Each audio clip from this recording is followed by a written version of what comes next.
Thank you, Chairman Comer, and truly appreciate the hard work you continue to do to get the facts out. And that's what this has always been about. I want to continue to get those facts out, and your committee has been working tirelessly to do just that. As we enter the third week of Chuck Schumer's shutdown, I think nobody can sum up just what is really going on better than the article yesterday in The Hill. You know, we've been saying up here for weeks that the real motivation behind the Democrat shutdown of the government is that they're afraid of the most radical far-left elements of the Democrat Party base. And yesterday, The Hill, in a pretty riveting article, laid bare the underbelly of the Democrat Party's motivation.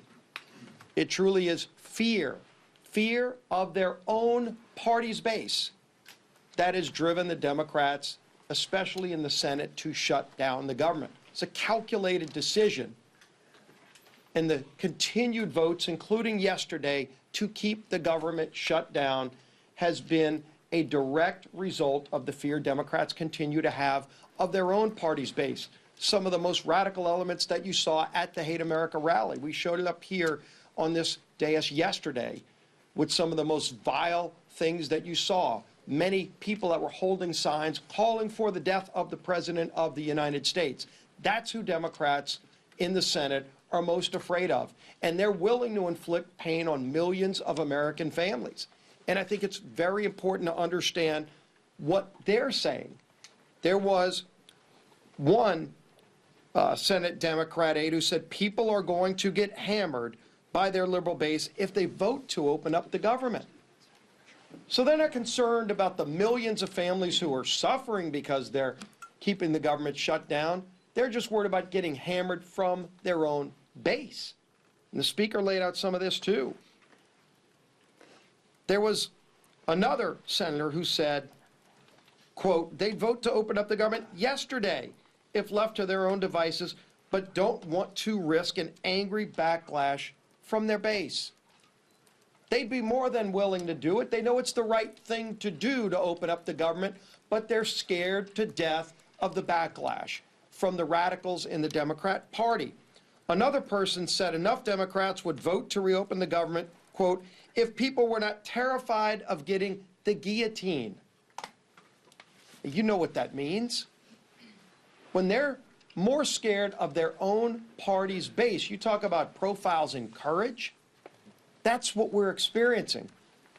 And maybe the worst was this, because the Speaker's gone over and over with some of the different states and the pain it's causing, not just here in Washington, but all around the country. In every state, there is real pain being inflicted.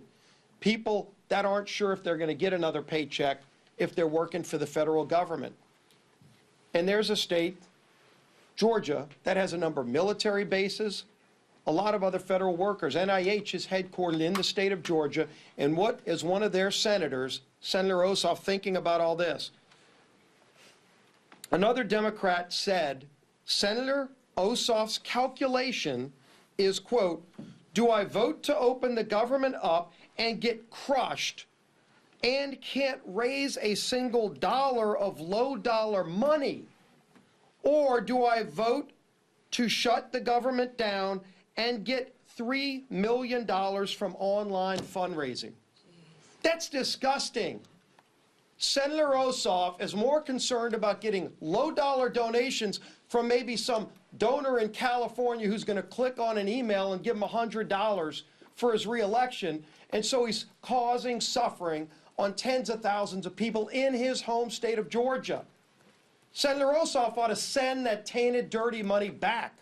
If he's raised $3 million off of the shutdown, off of the suffering he's caused, just so that he can get some more money from radicals around the country, go look at his finance report during the shutdown. The low-dollar donations that he's more concerned about getting than opening up the government, which is the right thing to do, because they're scared to death of their base, because they want to keep getting low-dollar donations from the most radical members of the Democrat Party. That's what this is about. And we've been saying it, but now that Hill article truly exposed it, with anonymous senators finally speaking freely, with other Democrat aides. admitting what's really going on their side. And when they ask the speaker, gee whiz, is there something else you can offer? What is there to offer to a party who's so morally corrupt and bankrupt that they're willing to sell out the American people because they're either scared of their base or they want to just keep getting low-dollar donations from donors around the country who are rooting for chaos for America, who want to undermine this country? That's what's going on here. And the American people are figuring it out. People in Georgia are figuring it out. They know why they're seeing the suffering, and their own 2 senators are voting for that suffering, and now you know why. It's laid out in full display for everybody to see. We're here ready to get back to the people's work for all the American people, not just for some far-left radical base who's holding the Democrat Party in D.C. hostage. Finally show some courage, some moral clarity. All we need is 5 senators to stand up and do the right thing, and it's long past time they do it. Now our whip, Tom Emmer.